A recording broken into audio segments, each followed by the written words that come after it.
Jesus, Peter, and James had been up on top of a mountain, and as they returned to the rest of the disciples, they saw a large crowd surrounding them.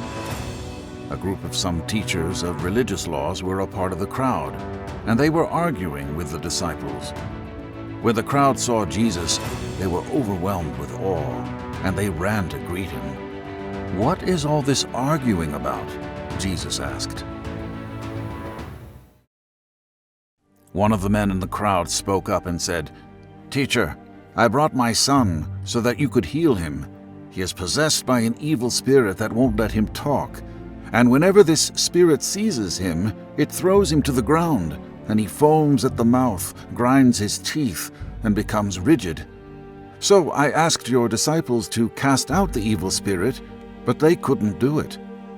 Jesus said to them, "You faithless people, how long must I be with you? How long must I put up with you? Bring the boy to me."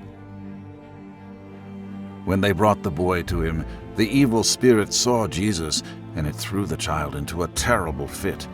The boy began to shake violently, fall to the ground, roll around in the dirt, and foam at the mouth.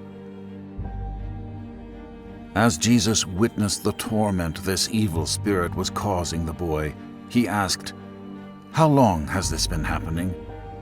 The boy's father replied, "Since he was a little boy." Desperate to get help for his beloved son, the boy's father went on to explain more about what his son had been put through. "The spirit often throws him into the fire or into water, trying to kill him. Have mercy on us, and help us if you can."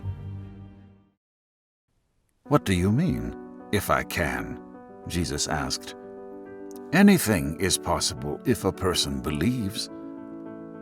The boy's father instantly cried out, "I do believe, but help me overcome my unbelief." When Jesus saw that the crowd of onlookers was growing, he turned his attention to the boy. He rebuked the evil spirit, saying, "Listen, you spirit that makes this boy unable to hear and speak," he said, "I command you to come out of this child and never enter him again." The spirit screamed and threw the boy into another violent fit.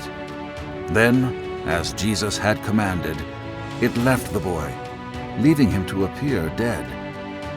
A murmur ran through the crowd as people said, "He's dead."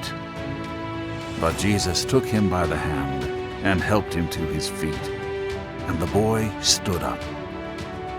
Afterward, when Jesus was alone in the house with his disciples, they asked him, "Why couldn't we cast out that evil spirit?"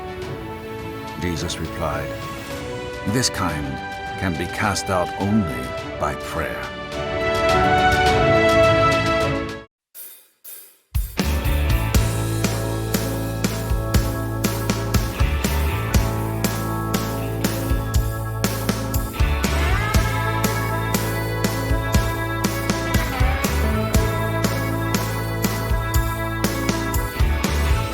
We know that for those who love God, all things work together for good.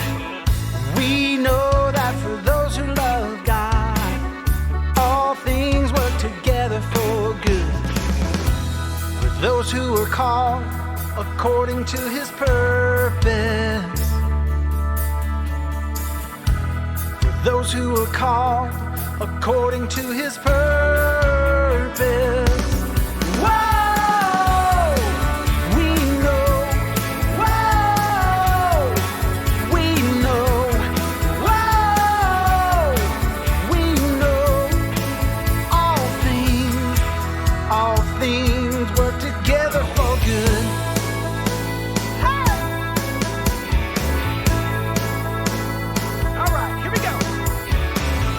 We know that for those who love God, all things work together for good.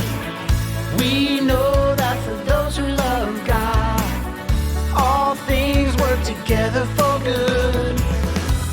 For those who are called according to His purpose. For those who are called according to His purpose.